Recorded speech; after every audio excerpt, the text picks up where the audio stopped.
First-hand experience, first-hand knowledge of what it's like to visit Walt Disney World during this very unique time. Hello everybody, Wade Heath for the Kingdom Report, joining you once again to bring you all the details, tips, tricks, and lessons that we learned from visiting Walt Disney World in pandemic. I will tell you today, it's all about the theme parks, Epcot and Magic Kingdom, to be specific.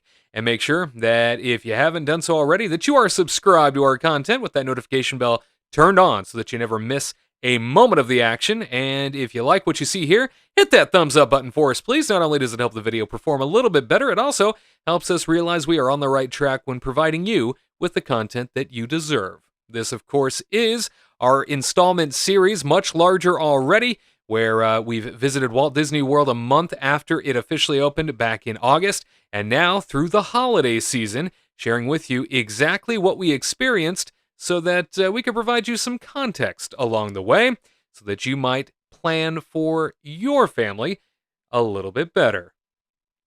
As we walked into Epcot for the first time this trip, we will share that the temperature check screenings are still happening in front of all the theme parks, making sure that you are not exhibiting any symptoms. And it is the Festival of the Holidays at Epcot, a Taste of Epcot, International Festival of the Holidays to be exact. One of the things we noticed right off the bat when we walked in, these signs were not here in August, but they're here now. Guests not properly wearing an approved mask will be asked to leave. We also heard numerous announcements overhead that sort of amplified the exact same thing, and in multiple different tones and in multiple different genders as well. Very interesting to hear it repeated time and time again with different voices and, different demographics coming over the loudspeakers to sort of encourage you to keep your mask on at all times. If you want to play, that is one of the rules at Walt Disney World right now.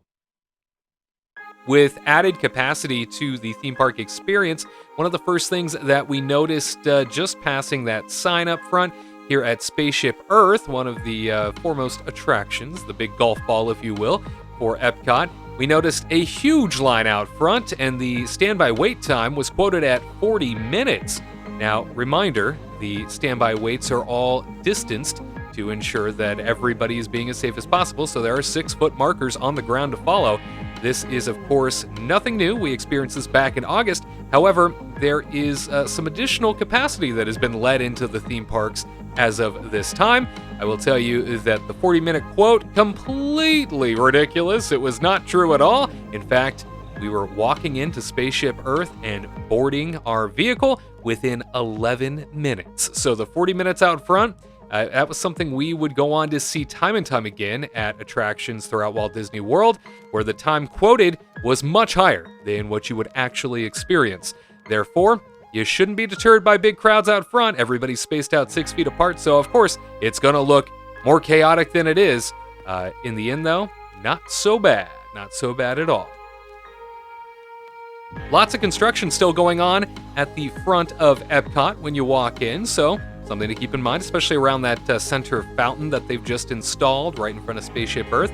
You do still have the fork in the road where you can determine if you're going to go off to the right or to the left. We are going off to the right today. This takes you through what used to be a backstage area for the time being, and this area is going to take us on over towards the land and the seas.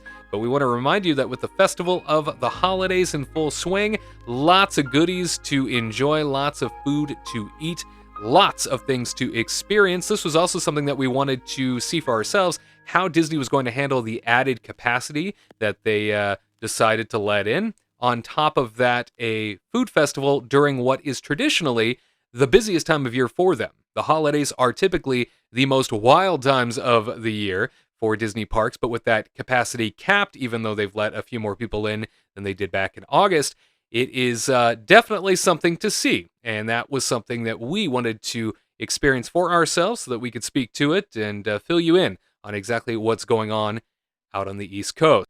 You see here the Hawaii-themed food shack, which has some extended queue space. They were set up ready for the crowds and all the attention that was coming their way for the opening weekend of the Festival of the Holidays. We saw this around World Showcase, where that additional queue space was not only set up, but those 6-foot markers were in place in front of all the registers to make sure that everybody was abiding by the rules and minding their P's and Q's when it came to social distancing. I will say, even with all the attention on this park this particular weekend, since it was the new flashy thing to do, it being the Festival of the Holidays opening weekend, definitely manageable. Epcot has the gift of size, very fortunate because it spreads the crowds way out. This park is gigantic, and so it allows for a little bit more comfort, a little bit more flexibility, and lots of spaces to eat. So they ended up setting more table spaces in various areas that I don't recall seeing them before. I thought it was really cool that they not only spread those tables out, but they gave you just so much room to relax. Now, there were areas that were more popular than others. For example, over here in Mexico, so that gigantic line that leads up to the Mexican food booth options. This location does get congested throughout the day. Everybody abiding by the rules that they had set up. So, I mean, I know it looks packed. It looks like there's a lot of people in one area. It's just because it's a pinch point. It's a condensed location. You also see here a line outside the Mexico Pavilion. Everybody's waiting to go inside the pyramid. That's what that line is for. When I was here in August, it wasn't so bad. You were able to walk right into the pyramid, even though there was a bit of a wait inside. They wanted to make sure not too many people were crowding the pyramid itself. But this time around, that pyramid always had a line just to access it. So indoor facilities, of course, they are limiting how many people can be indoors at any given time, abiding by those health and safety regulations once again. You see in Norway, everybody going to the Frozen Ever After attraction. That line stretched from Norway to China. That's right, the China Pavilion is where this stretched to, and you'll see here the end of the line all the way down at the front of the Chinese Pavilion. This didn't change much throughout the entire trip. I was there for a whole week, and every time I stopped by Epcot, this line was about this long the entire time. They even set up extended queue space on this opening weekend for Festival of the Holidays because they knew it would be that crazy. So 6-foot markers all the way back and an additional queue space in China.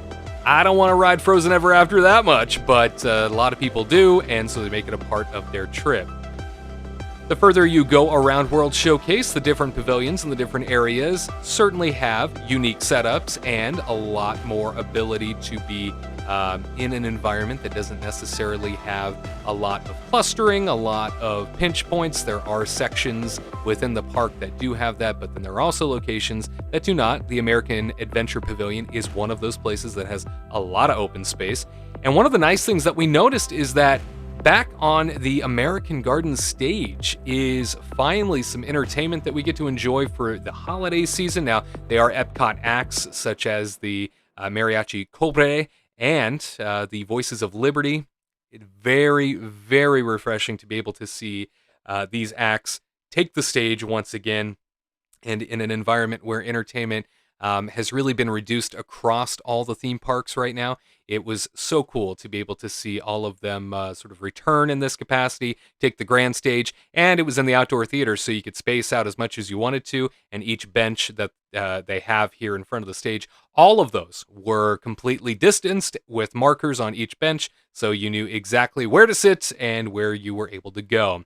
The shows themselves, all Christmas themed, which was a nice touch, and definitely allowed for the spirit of the season to seep on in. It was really cool to see entertainment back in this capacity, especially since, like I said, back in August, wasn't seeing so much of it. In fact, entertainment was kind of at a standstill for the most part, a couple cavalcades here and there, but otherwise stage shows and live entertainment had really been trimmed back. Here we have, though, Mariachi Cobre ringing in the season for us. But speaking of cavalcades, I think it's time to see a little Mickey action. Yeah, let's enjoy a Christmas cavalcade through Epcot.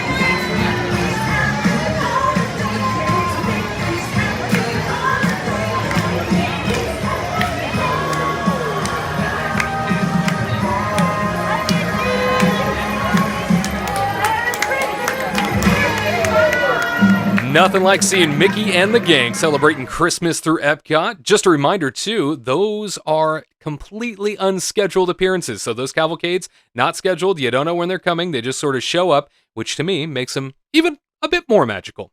Here we are indoors. Yep, this location is the Festival Center, and it is located right next to Canada, but before the United Kingdom, which I think is a fun little tucked away secret. This area has multiple food options inside, lots of places to unwind and eat, and of course this giant stage, which plays host this year to the hit Christmas group Joyful that they have had in years past at Epcot. I was thrilled to see them back again, entertaining the masses when it came to Epcot. Everywhere I went, lots of custodial presence, lots of people constantly cleaning these tables, ensuring that the entire environment was sanitized, and every square inch of the park was well maintained. The unsung heroes of Walt Disney World also happen to be the custodial cast members. We want to say a special thank you to everyone in custodial for working extra hard to make us feel that much more comfortable this time of year. The giant Christmas tree here in the center of Epcot, located at the start of World Showcase, really is something to behold, especially at night. I do love this as a photo op, and yes, PhotoPass is back. PhotoPass is in place and taking photos around iconic structures like the Christmas tree. So you can come here during the day, or like magic, at night. You can come on over and get your photo taken here as well. It is stunning at night. This Christmas tree is huge and certainly something that beckons you from all around World Showcase.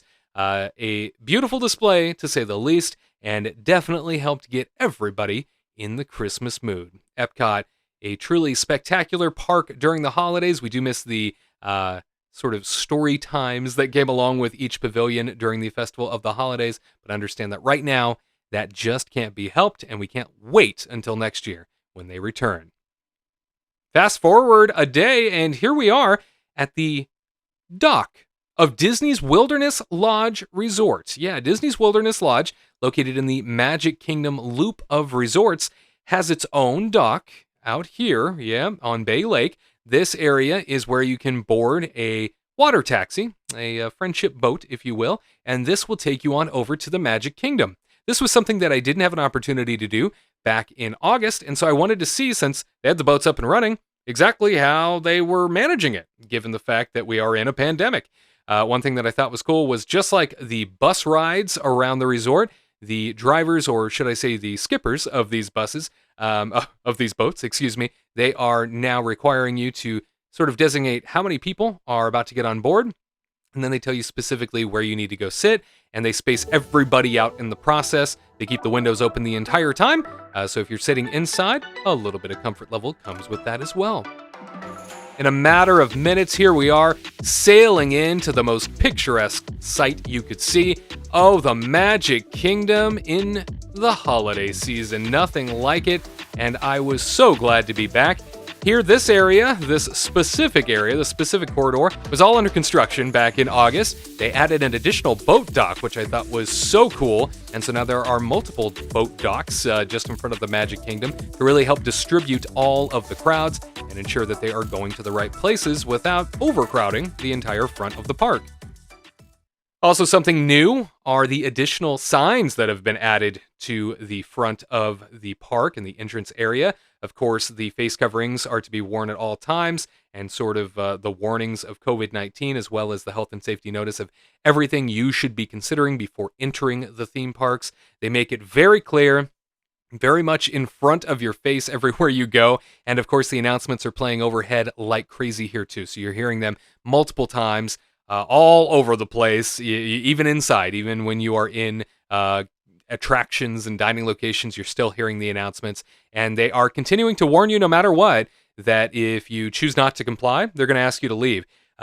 Disney's not usually that forceful in public announcements, but it looks like they're not playing around anymore. And they're saying, hey, we're only able to stay open and do these things appropriately and responsibly if you play the game with us. So that's what we're doing. And so we abided by the rules. And I got to be honest, I didn't really see many people in the theme parks not abiding by the rules. So lots of compliance everywhere that I went. People were just having a good time and dealing with the mask mandates in these theme parks and across resort property.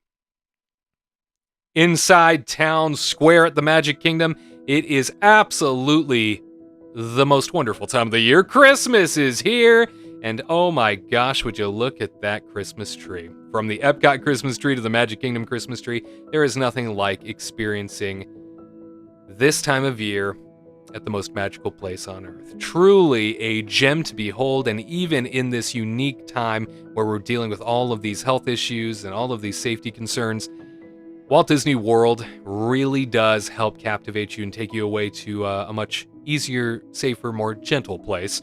One of the things that I noticed immediately were these dots, all along Main Street and throughout the park. Anywhere there is a performance corridor where a cavalcade could come by, these markers are now placed about 6 feet apart, as a matter of fact, to make sure that if you see a parade coming, if you see something on the way, you know exactly where to stand now. This was a criticism I had back in August, that everybody just sort of crowded around each other to see this stuff, but no more. They listened to the feedback, apparently, and they went ahead and changed it up. Another thing I noticed that's new, these signs. Masks must be worn over your nose and mouth at all times, including when taking photographs. This was something that he seemed to be having a lot of issues with back in August. People removing their masks to take pictures in front of the castle. They basically had full-time cast members out there running up and saying, please keep your mask on, please keep your mask on. I just saw it over and over again. So now there are signs, and that's now also an announcement that plays over and over again, along with the cast member enforcement that's out there. Heading into Tomorrowland, the land of the future, we've learned since August that something that has been cut entirely and hopefully will come back again someday, Monsters, Inc. Laugh Floor, one of the many entertainment and show options that no longer exist, at least for the time being. Well, they took down the poster back there beyond the heads. You can see no longer any advertisement for the show. And then also the sign up front that we just saw, no shows today. That line, by the way, is not for Monsters, Inc. Laugh Floor. That was the extended queue for the Buzz Lightyear Astro Blasters. Yeah, so that just goes to show you how long of a queue that ended up being. And then over here, the People Mover is still under air quotes refurbishment. Yeah, we continue to hear that People Mover's having a lot of technical issues, and we hope for it to return someday. It is one of our favorite attractions. Speaking of favorites, Stitch! Santa Stitchy! Look at him, hanging out, getting into, I'm sure, innocent fun, knowing him. Taking the Tomorrowland stage and allowing for people to come take those distanced photos with him in the background. Him posing as Santa Claus was extra special this time of year. Very cool. Over here in Fantasyland, late afternoon, wanted to give you a lay of the land to really kind of indicate just how quiet it was, even though the capacity levels have changed. So back in July, Disney World was operating with only 25% capacity capped that they would allow into the park. Now it's 35 to 40% capacity based on the theme park, and it's still dramatically lower than what we would be seeing during Christmas. Usually Christmas maxes out traditional capacity. But you see here, the lines for everything, even Mickey's PhilHarmonic Magic, they are outstretched and additional queue spaced out front of these attractions and around the building itself towards Cinderella Castle. So it looks much worse than it is. I can't reiterate that enough. It was a 25-minute quoted wait out front. It was about 17 minutes to get in. The queue space wrapped all the way inside. They had markers all throughout the interior of the building too, just to make sure everybody was as comfortable as possible. I will tell you that the 17-minute wait, even once we got inside, I think that is mostly how long the show is, from loading a show to emptying a show. So something to keep in mind. It really was still kind of a walk-on like it usually is for the most part. And then you'll notice that once you get into the theater here, there are empty rows, and that is because that's how they're filling the theater. So even the theaters are operating at limited capacity, and even when you get into a row, certain sections are blocked off to keep you distanced from other parties. And of course, masks stay on the entire show. Pirates of the Caribbean over in Adventureland, a 45-minute wait. This is one of the most efficient attractions in all Disney parks, so it can usually load about 2,500 people an hour. You take a look at just how far stretched this line is, and it goes all over the place. This is something that I was a little concerned about because I thought, why does this feel so much longer than everything else? And it's because even though that traditional capacity is so big and they can usually accommodate so many people at a given time per hour, this, and you'll see, look at this, all the way outstretched, this is an experience where now they are only filling the fronts and backs of the boats with the parties. So they have to keep like 2 or 3 rows in between empty for the sake of distancing. There is no plexiglass or anything on a ride like this, therefore they have to really limit what they put on the boats. A little further down Adventureland Row, you have the Jungle Cruise seasonal overlay, which is the Jingle Cruise, a very popular attraction right now, commanding 45 to 55 minute posted waits. Now, that is far less in reality, of course, so as with almost all the attractions, it does move very quickly. They are able, even with this line that stretches the entire route of Adventureland the opposite direction of Pirates, they do have a little bit more of an ability to fill the boats on the Jungle Cruise due to plexiglass that they were able to install versus Pirates of the Caribbean. Now, even though this has been a terrible year for everybody and a really sort of dark and unfortunate time, there's still magic, there's still love, there's still beauty to behold. And here at Walt Disney World, it's an honor to come across these little moments where one person becomes 2, and love will live on forever. An honor to be a part of this moment, as everybody in the hub area in front of Cinderella Castle got to experience it as well. Congratulations to these 2 with a mask kiss. Here in Liberty Square, some entertainment that got thrown together last minute that is so charming. The Muppets above Liberty Square celebrating Christmas. Now, they don't talk, there's no audio, there's no music, anything. It's basically puppet miming is what it is, and it's great. It's fantastic. It's a wonderful way to incorporate the Muppets even without their given show. And speaking of entertainment, there was lots of it at Magic Kingdom, including several different cavalcades for Christmas, and I figured it's time to share one or two. Let's take a look.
Don't you just love the holidays?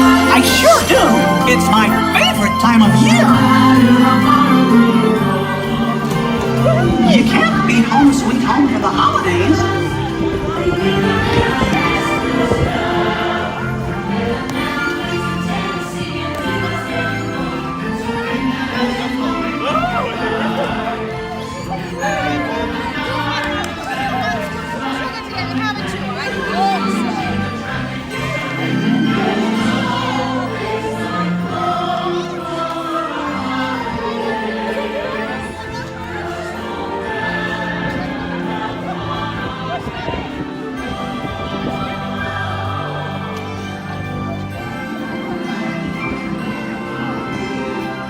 Even without Mickey's Very Merry Christmas Party that typically happens as a private ticketed event each year at Magic Kingdom is not happening this year. It's nice to have some of these cavalcades with floats from that event sprinkled in to really help elevate the experience. Over here in Frontierland, Pecos Bill is one of the foremost quick service locations in all of the park. Very popular location. It has changed some things since I was last here in August. One of the things that I noticed is that they are no longer taking orders through the front doors. This used to be the area where everybody would arrive to and walk on in. They are now asking you to head on over to their new entrance, which is across from the Golden Oak Outpost. And we're going to take a look at exactly where that is. It's right around the corner. If you hang a left at Splash Mountain, you are there. It's this sort of unassuming archway, and this is the location you want to go into. Reminder that all the quick service locations are asking you to mobile order first and then show them that your order is ready before they allow you to enter the restaurant. Located directly across from that is the Relaxation Station, one of 3 that they have in the park. This location, of course, is one of the outdoor ones that allows for you to stop off and take that mask from your face, put it on the table, and breathe freely, my friends. The other one is over here on the opposite side of the park, the Tomorrowland Terrace restaurant area. The Tomorrowland Terrace has been severed into 2, where now a big section of the outdoor covered seating is dedicated to all things Relaxation Station, where you can come in, take off that mask, and then it sounds like they have just recently started business back up at the Tomorrowland Terrace as a quick service restaurant option. Part of that phased reopening process across Walt Disney World, where more locations come on board as added capacity is brought back into the park. You see here, though, lots of wide open space and not too many people taking advantage of the Relaxation Station on this side. I will say back in August when it was super hot, not only is there cover here, there's also air conditioning in this exterior space. So lots of people are hanging out over here. You see the markers down below for the sake of when it gets especially busy. Let's get ready for some more cavalcade magic as it comes down Main Street, USA.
Royalty decked out in their seasonal best to help you celebrate the holidays down Main Street, USA. And reminder, these are all unscheduled cavalcades. They just come along out of nowhere, which is a nice surprise. As I mentioned a little bit earlier, keeps it extra magical for you. If you stand on Main Street for longer than 30 minutes, you will likely see a cavalcade roll by at some point. So that's the advice I give anybody looking for the cavalcade experience.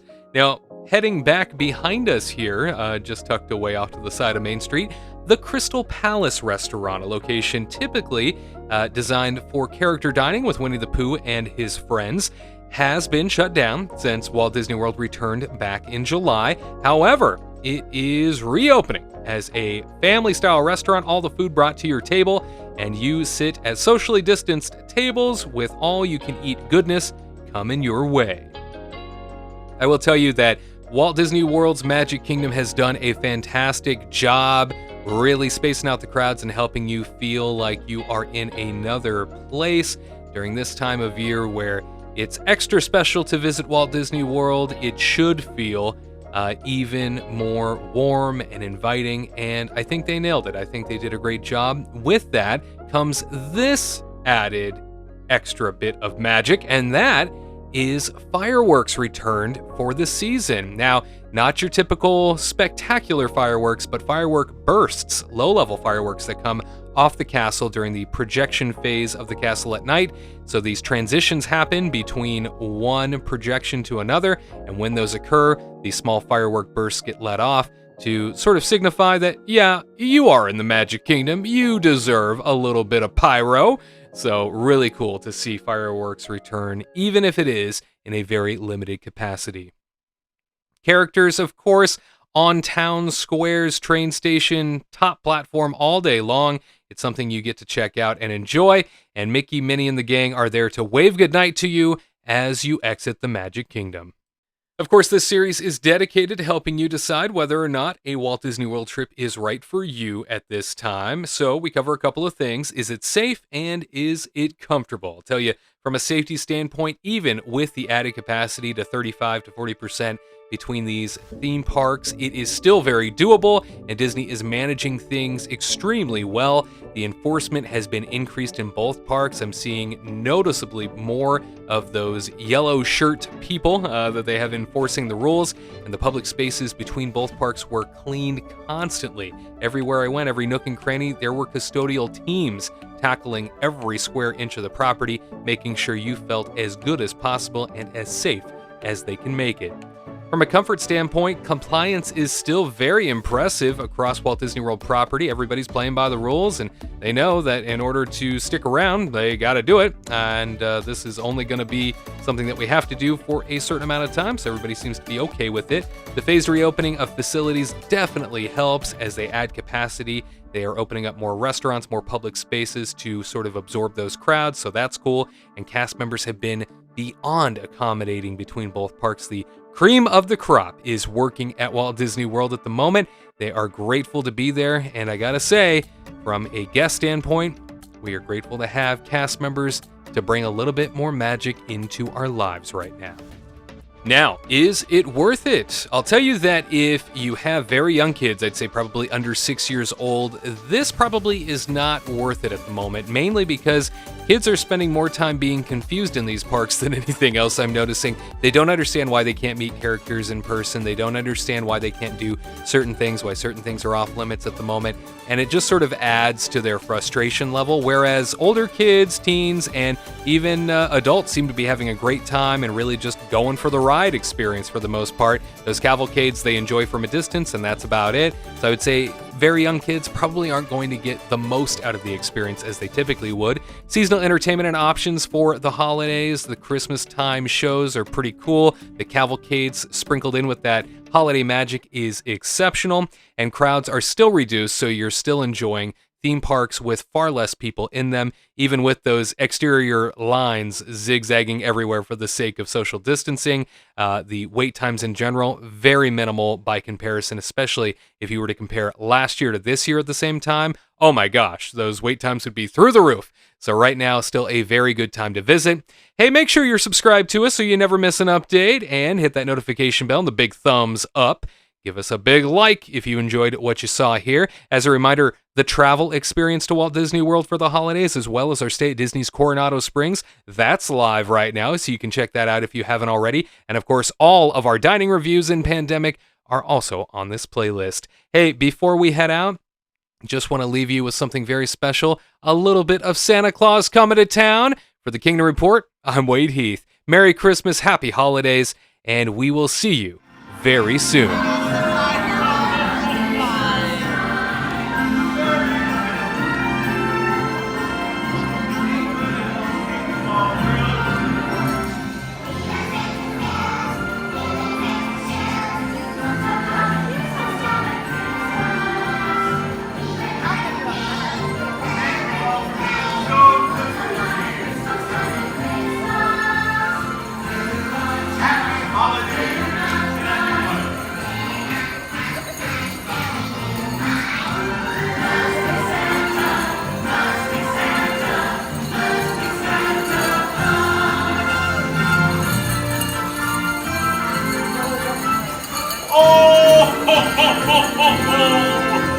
Merry Christmas, everyone! This is my favorite time of year.